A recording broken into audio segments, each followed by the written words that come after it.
Confira agora o quadro de entrevista com o tema Como lidar com a dor da morte? Acompanhe.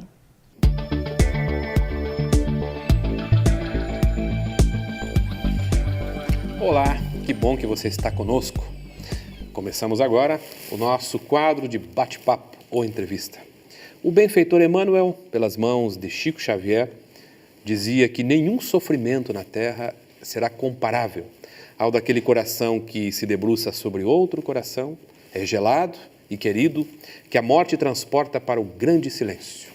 Estamos aqui hoje para falar sobre um dos temas mais dolorosos e desafiadores, que é a morte. E, para falar sobre isso, Orlando Noronha Carneiro, que há 30 anos aproximadamente se dedica ao trabalho de consolação dessas almas que buscam no Espiritismo o entendimento para esse fenômeno, que é a separação pela morte dos seus entes amados. Orlando, seja muito bem-vindo. Agradeço a oportunidade. Orlando, que na sua atividade profissional, atua com gestão hospitalar e trabalha se movimentando, apesar de ter a sua residência em Curitiba, os estados de São Paulo, Rio de Janeiro, e aproveita, enquanto viaja, para falar e levar esperança aos corações. Orlando, qual é a grande contribuição que o Espiritismo lança sobre esse tema que é desafiador e doloroso para muita gente, para boa parte da humanidade, que é a morte? Efetivamente, que a morte não existe. Quando Kardec lançou a sonda de investigação das mesas girantes, excluído a questão de origem física ou material, que ele vem tratar com maestria no Livro dos Médiuns, na primeira parte, que é o capítulo 3 e 4 do método e dos sistemas, excluído essa questão material, ele identificou a presença dos espíritos que esclareceram que nada mais eram do que os próprios homens, mas que agora se encontram no mundo espiritual. E a pergunta 150 do Livro dos Espíritos, aí nós vamos verificar que o que será mais belo no Livro dos Espíritos? A pergunta que Kardec formulava ou a resposta dos Espíritos? Sabemos que é uma união perfeita para a codificação da doutrina espírita no Livro dos Espíritos. E na questão 150, Kardec formula aos mensageiros espirituais: se a alma, após a morte, conserva a sua individualidade. E os benfeitores respondem que sim, que não a perde jamais. E conclui: o que seria da alma sem ela, a individualidade? E nós vamos lembrar aqui o apóstolo Paulo, que nos fala na Epístola de Coríntios, capítulo 15, nos versículos 55, ó morte, aonde está a sua vitória? E vamos lembrar o Mestre Jesus, que apareceu para Maria de Magdala, trazendo para nós o sol da imortalidade. E a doutrina espírita vem positivar, através desses fatos que estão registrados desde outras épocas, para nós, que a vida continua, a vida é triunfante e que a morte é apenas um processo natural e biológico da nossa evolução. Então, morrendo, o espírito conserva a sua individualidade, como você disse, e ele guarda também sentimentos, como a saudade daqueles que ficaram, porque aqueles que permanecemos, muitas vezes ficamos atravessados pela dor da saudade. E os que se vão também sentem saudade, Orlando? Sem dúvida. Chico Xavier... E você conviveu com o Chico, né? Sim. Desde 82 tivemos a oportunidade de visitá-lo em Uberaba. O Chico comenta que a dor da saudade é dos dois lados. Mas a gente quer lembrar, na Revista Espírita de janeiro de 1868, uma narrativa de Kardec muito importante que vai elucidar bem essa tua colocação.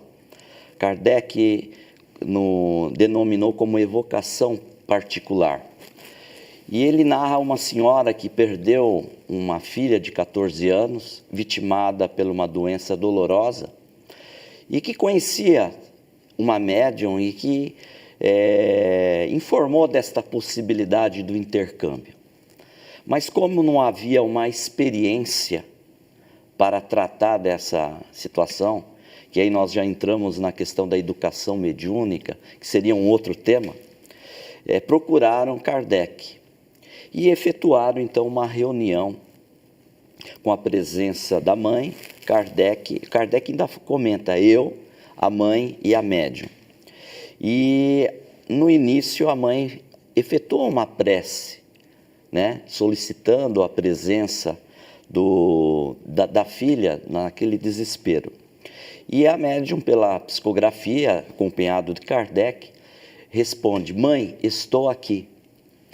E a mãe faz a seguinte pergunta, como que eu posso identificar, saber que é você que está aqui? E utilizando a faculdade mediúnica da psicografia, da médium presente, simplesmente psicografa, Lili, que era um apelido da filha, que tratava quando muito criança ainda, tenra idade, e que só era do conhecimento da mãe. Era uma particularidade. Uma particularidade, só o conhecimento da mãe, e não era do conhecimento nem da médium e nem de Kardec. E um detalhe a mais para corroborar a presença e a individualidade daquele espírito, como sendo filha naquela encarnação que passou, ela, pela psicografia, pede para que a mãe olhe a caligrafia. E a mãe vai identificar perfeitamente a caligrafia da filha na psicografia. E assim, então, nós vamos ver... Praticamente a inauguração de um processo. E que Kardec depois vai tratar essa questão no céu e inferno, na parte final, onde vai trazer várias informações de várias categorias de espíritos, né, que vão nos trazer também instruções particulares. Orlando, você então mencionou que teve uma convivência aí com Chico Xavier quase durante 20 anos, né? De 82 até a desencarnação do Chico. Nós sabemos que o Chico Xavier dedicou grande parte da sua atividade mediúnica para a consolação através dessas mensagens particulares, essas cartas particulares a muitos corações que iam buscá-lo, né? Em função da morte de uma pessoa querida, sobretudo de filhos, né? São as dores mais lancinantes para os corações maternos mesmo. E você nessa convivência, tem algum fato assim que você queira destacar, algum fato digno de menção nessa experiência de 2 décadas com Chico Xavier? Sem dúvida. Mas assim, depois do intervalo, Orlando, porque senão as pessoas que estão lá do outro lado não ficam conosco, né? Depois do intervalo, você vai destacar para nós algum fato, né, dessa sua convivência mais estreita, porque eu também tenho curiosidades, e gostaria de saber. Certo. Permaneça conosco. Vamos para um breve intervalo e logo voltaremos com a segunda parte da entrevista. Não saia daí.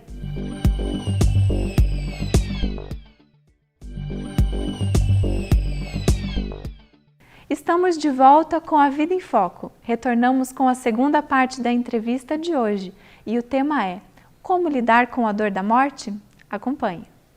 Muito bem, estamos de volta entrevistando Orlando Noronha Carneiro, que teve, né, e nós queremos exatamente trazer isso, uma convivência estreita com Chico Xavier, que dedicou muitos anos, né, muito tempo da sua encarnação a essa tarefa consoladora, né, das cartas particulares. E eu perguntava ao Orlando se tinha algum fato digno de menção. Claro que há muitos, né? Quero saber de você. São bastantes. Trazendo essa pergunta, a gente retoma a memória até o Grupo Espírita da Prece em Uberaba, onde ocorriam essas reuniões, mas o fato que eu vou narrar não está numa bibliografia, porque ocorreu comigo pessoalmente. Foi em 1986, em agosto, e a convite do Chico nós fomos almoçar na casa dele. E ele marcou que a gente estivesse ali 11 horas. Quando foi umas 10h30, eu já estava lá já estava na frente da casa do Chico, né? E ali, caravaneiros do Brasil inteiro. E eu encostei num carro e logo em seguida uma senhora encostou no carro.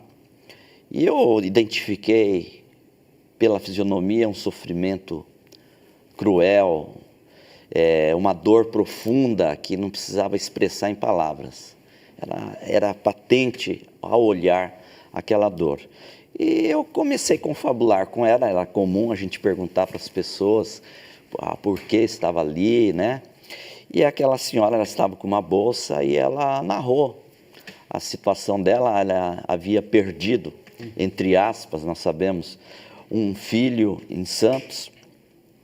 E havia uma dúvida, porque ele estava com uns colegas na praia, estavam sobre as pedras, e havia uma dúvida. Alguns falavam em suicídio, outros falavam que houve uma discussão, e ela estava ali, abriu a bolsa e estava a poder de calmantes, e ela estava ali buscando uma orientação e me disse assim: esta é minha última alternativa de vida. E tanto é que ela abriu a bolsa e me mostrou: está vendo isso daqui? Aqui dentro tem um veneno. Se eu não conseguir falar com o Chico, se eu não conseguir entrar na casa dele, não tiver uma informação do meu filho, eu vou partir para o suicídio, porque eu não estou aguentando mais essa dor. Muito bem. Só que ali, para entrar na casa do Chico, havia os convites, né? E havia um controle, porque não haveria como colocar todas as pessoas ali. E era tudo muito bem organizado, contado. Eu falei: mas como que ela vai entrar? Falei, eu pensei, eu vou ceder o meu lugar, né? E até que o Eurípides, que chamou nós para adentrar a casa do Chico. Eu fui com ela e eu conversei ali com o Eurípides e ele acabou cedendo: não, pode entrar. E eu entrei com ela. E ali ela deu nomes para mim de todos os fatos, das pessoas. Só que quando eu entrei na casa do Chico, se perdemos ali. Muita gente. Muita gente, né? Aí até que chegou a hora do almoço e, chegando na cozinha do Chico, tinha o fogão, toda aquela comida mineira, os docinhos lá de Uberaba, né, dos mineiros. E o Chico ficou do meu lado ali, recepcionando as pessoas que vinham montar o seu prato, né?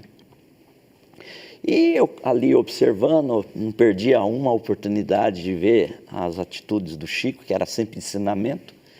E o Chico, em determinada hora, olhou para mim, tocou em mim e falou assim: faça um favor para mim. Está vendo aquela mulher ali na fila? Quando eu olhei, era a mulher que eu tinha conversado lá fora. Faça favor, busque ela para mim, eu preciso conversar com ela. Eu peguei e fui, falei: ó, o Chico quer falar com você. Aí trouxe ela, Chico pegou na mão dela e falou assim: minha filha, por que tanto sofrimento? O seu filho Marcelo não morreu. Ele está aqui conosco. Não foi suicídio. Ninguém agiu mal contra ele. Ele teve um mal súbito.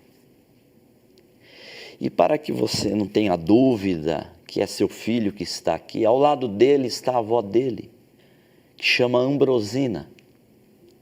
Que, aliás, eu quero cumprimentá-la, a senhora, de novo, porque a senhora também chama Ambrosina. Bem, aquilo trouxe uma tranquilidade, aquela senhora parece que foi tranquilizando o coração dela. E à noite, no grupo espírita da prece, o filho trouxe uma mensagem em torno de 90 laudas, com detalhes, enfim, com informações ali só pertinentes. Depois eu fui ter contato com ela, fizemos uma amizade, ela era de Santos, e depois ela me informou de pessoas ali, que depois ela foi confirmar, só em Santos, com a família, os nomes que estavam ali. E eu fui testemunha. Quando ela recebeu a mensagem no Grupo Espírita da Prece, ela me chamou, falou, quero que você seja testemunha. Saímos do Grupo Espírita da Prece, ela foi ali num lixo, pegou as medicações, pegou o veneno que estava num saquinho, jogou no lixo, olhou para mim e falou, eu não preciso mais nada disso. Hoje eu nasci de novo. Então essa foi para mim, uma passagem com o Chico, de várias, né, que ocorreram a ponto dele já estar psicografando no Grupo Espírita da Prece. Uma mãe entrou desesperada porque tinha perdido o voo. E ela sentou, e nós, perto ali de mim, nós precisamos acalmar ela. O Chico já estava 2 horas psicografando. E ao final, depois dele tomar um chazinho dele, antes de ler as mensagens, vem uma mensagem, era do filho, e lá no detalhe da mensagem dizia, mamãe, eu senti, estava contigo na hora da sua aflição dentro do voo, porque você sabia que não chegaria, mas os benfeitores espirituais me autorizaram, sabendo da sua vinda, trazer a mensagem para ti. Foi uma coisa... Fernando, nesses segundos finais, para você deixar para o nosso telespectador, né, depois desses relatos aí emocionantes mesmo, qual a mensagem central que o Espiritismo traz para aquela pessoa que neste momento enfrenta a dor, né, do afastamento pela morte de uma pessoa amada? Fique à vontade aí para encerrar com as suas palavras. Certo. Jamais declinar a dor, né? Não se entregar a um sofá, não se entregar a inutilidade, ter uma coragem em memória dos entes queridos, dos nossos entes queridos, procurar ter a esperança e a certeza de que eles estão conosco e chorar, sim. Ouvíamos isso de Chico, lá em Uberaba, não há problema nenhum de chorar, mas se o chorar é de saudade, que é normal, amamos, então é natural que tenhamos aquele instante que as lágrimas vão vir, mas não chorar com revolta, com desespero, com desesperança, porque isso nós sabemos pela doutrina espírita, o nosso pensamento e sentimento irá chegar até eles. E de certa forma, se eles não estiverem ainda num total equilíbrio, pode colaborar, né, para que eles sintam a dor moral, né, o sofrimento no coração. Essa é a mensagem maior dentro da doutrina espírita, porque a vida é triunfante. Orlando, muito obrigado pela sua presença. Espero que você venha mais vezes continuar essas histórias. Sem dúvida. E a você que nos acompanhou, nossa gratidão e que o seu dia seja cheio de esperança.